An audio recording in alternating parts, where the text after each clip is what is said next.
السلام عليكم ورحمة الله وبركاته. كلما رأينا أن الأمور في ليبيا تريد أن تذهب إلى إيجاد حلول وإلى بعض التوافقات بين الفرقاء في هذا البلد العزيز جدا، نرى أن هناك أطراف لا تريد لهذه المصالحة أن تمر، لا تريد لهذه المصالحة أن تتم، لا تريد لهذه المصالحة أن ترى النور. الأطراف الليبية التقت في المغرب وتلتقي في تونس الآن، وتريد أن تجتمع في ليبيا وتريد أن تخرج البلاد إلى مخرج بعد أن وصل كلا الفريقين إلى شبه قناعة أنه لا حل إلا أن يلتقوا وأن يجتمعوا وأن يصلوا إلى حلول. طبعا كلنا يعلم أن الطرف الآخر الذي هو حفتر ومن مع حفتر ومن خلف حفتر لا يريد هذا الأمر إطلاقا، والدليل على ذلك أنهم التقوا سابقا واجتمعوا وحددوا محددات من أجل أن تخرج البلاد من الفوضى. طبعا هذا قبل أن تتحالف حكومة الوفاق مع تركيا، والنتيجة كانت أن حفتر كان يستغل الوقت ويستغل ضعف الطرف الآخر ويتقدم، حتى أنه وصل إلى مشارف طرابلس وكان على وشك أن يدخل طرابلس، والمسألة كانت مجرد أيام وينهي حفتر حكومة الوفاق وينهي الثورة وينهي الثوار ويسيطر على البلد جملة وتفصيلا ويعلن نفسه رئيس أوحد لهذا البلد ويتحكم فيه من شرقه إلى غربه وشماله وجنوبه. قدر الله أن تتحالف حكومة الوفاق مع تركيا، ورأينا ما حصل. دعمت تركيا أردوغان الحليف الوفي حكومة الوفاق بالسلاح وبالمستشارين وبالطائرات بدون طيار التي أرغمت حفتر أن يتراجع مئات الكيلومترات. وصل إلى سرت والجفرة وأصبح عاجز أن يعيد ما تم أخذه منه، ما تم تحريره منه بالأصح. فأصبح الكل أمام حقيقة أنه لابد أن يلتقوا. حفتر لا يستطيع أن ينهي المعركة عسكريا، حكومة الوفاق تحشد وجاهزة لأي أمر، ولذلك كانت تركيا فعلا كما قال أردوغان قبل أيام كانت سبب في استقرار هذا البلد، سبب في أن يصل الفرقاء إلى الجلوس إلى طاولة الحوار للوصول إلى السلام والوصول إلى إخراج البلد لو كانوا صادقين فعلا إخراج البلد مما تعانيه. لكن ما نراه ونشاهده ونتابعه أن هناك أطراف لا تريد لليبيا أن تخرج من هذا النفق. يعني الآن أمامي هذا الخبر: ليبيا قوات حفتر تحتجز سفينة تجارية تركية تنقل أدوية إلى مصراتة. لماذا هذا التصرف؟ لا معنى لهذا التصرف ولا تبرير إلا أنهم يريدوا أن يخلطوا الأوراق، يريدوا أن يعيدوا المسألة إلى نقطة الصفر. هذا دلالة على أن هؤلاء الناس لا يريدوا حوار ولا يريدوا أن تخرج ليبيا من الوضع الذي هي فيه. هم يريدوا أن يصلوا إلى الأهداف التي من أجلها بدأوا ومن أجلها اجتمعوا: الثورة المضادة مع حفتر مع أيضا آخرين في ليبيا، فلول القذافي، من أجل أن يكسروا ثورة الشعب الليبي، من أجل أن ينهوا حلم الشعب، من أجل أن يستبدوا بليبيا وأن يمرروا مخططات أعداء ليبيا فيها. هؤلاء الناس جاءوا لهذا الهدف ولا يريدوا أن يحيدوا عنه أبدا، ولذلك يصعدوا كل فترة بأمر بتصرف. يعني الناس تتحدث عن وقف إطلاق النار من أجل أن تستمر المفاوضات وأن يستطيع المتفاوضون أن يصلوا إلى حلول. ونجد أنه قبل أيام هذا الخبر أمامنا: ميليشيا حفتر تهاجم معسكر للجيش الليبي في أوباري. هذا الخبر طبعا يوم 6/12 قبل يومين. يتحدث أن الجيش الليبي أعلن يوم الأحد هجوم لميليشيا الجنرال الانقلابي خليفة حفتر على أحد معسكراته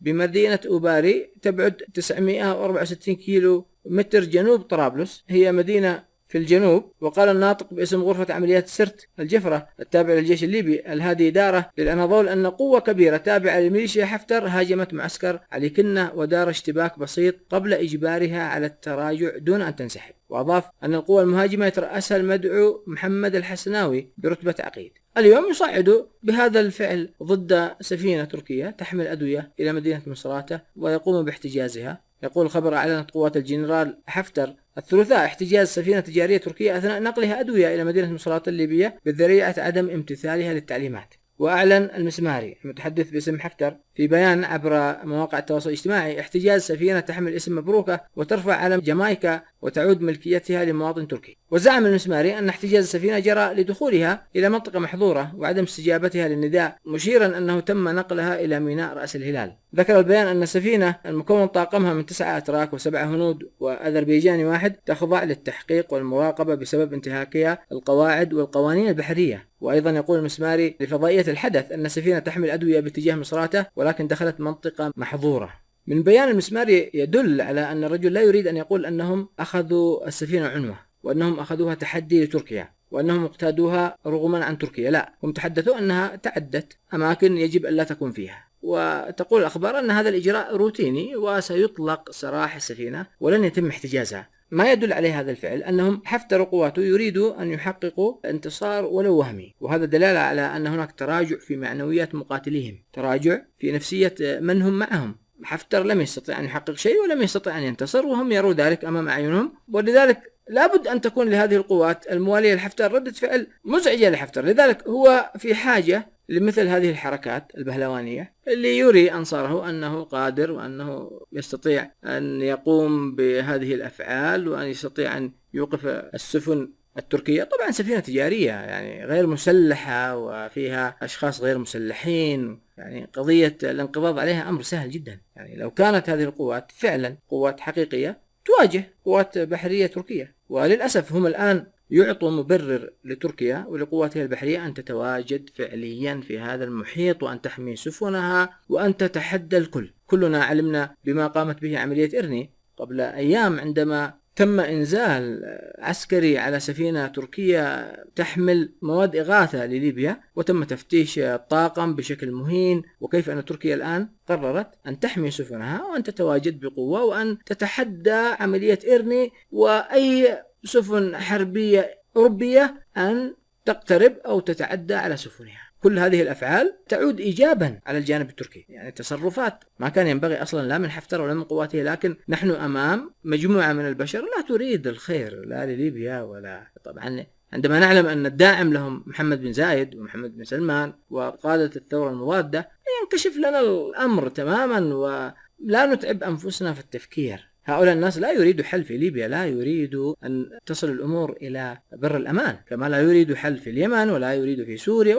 لا يريدوا لدولة ثار شعبها وقلب الميزان على الطاغية الذي كان يحكمه، ولا يريد له أن يتحرر ولا أن يصل إلى أهدافه أبدا. هذا سر القضية التي تحصل الآن. تركيا ستتواجد بشكل كبير جدا وستمنع مثل هذه التصرفات، ولن يستطيع لا حفتر ولا قوات حفتر. إن كانت أوروبا لم تستطيع أن تقف أمام البحرية التركية وهي تنقب في شرق المتوسط وتتحدى الكل، تحدت أوروبا والغرب والكل والشرق والدول العربية ساندت والكل ولم يستطيعوا، فما بالك بقوات حفتر؟ ما بالك بشوية يعني عيال كما يقول المصريين. الظاهر حفتر أن الميزانية بدأت تجف عنده، فاحتاج إلى عملية بهلوانية من أجل أن يقدمها لمحمد بن زايد وللداعمين، فيضخ الأموال لهؤلاء الناس للأسف الذين باعوا ضمائرهم وباعوا وطنيتهم وباعوا أخلاقهم لأعدائهم للأسف. يعني ما الذي يستفيد حفتر الآن من هذا الوضع الذي يعيشه الإنسان الليبي؟ لماذا؟ أنت ليبي،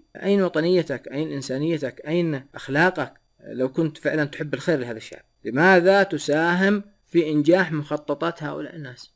لكن يكفينا أن هذه الأحداث كشفت لنا الوجوه وعرفنا حقيقة كثير من الناس الذين كنا لا نعرف عنهم شيء. حفتر ومن معه اليوم يلعب في الوقت الضائع، أحلامه تبخرت تماما. كان رجل على موعد أن يكون رئيس لليبيا، فجاءت تركيا والسلاح التركي والمستشارين الأتراك وأنهوا هذا الحلم عن بكرة أبيه. بل أصبح حفتر اليوم مغضوب عليه من الداعمين، لم يحقق ما كانوا يتمنون، لم يحقق ما وعدهم به. إرادة الله، والله سبحانه وتعالى لا يصلح عمل المفسدين. نتمنى للشعب الليبي كل خير، نتمنى أن يخرج من هذه الفوضى كما نتمنى لشعوبنا اليمن، سوريا، مصر، كل هذه الشعوب التي ثارت والتي أشعلت الربيع العربي أن تصل إلى مبتغاها وأن تصل إلى أهدافها وأن تحقق أحلامها التي من أجلها خرجت ودفعت الغالي والنفيس في الميادين وفي مواجهة الطغاة في حينها. نتمنى لكم التوفيق. لا تنسوا الاشتراك في قناة التقرير، لا تنسوا تفعيل الجرس ليصلكم كل جديد، والسلام عليكم ورحمة الله وبركاته.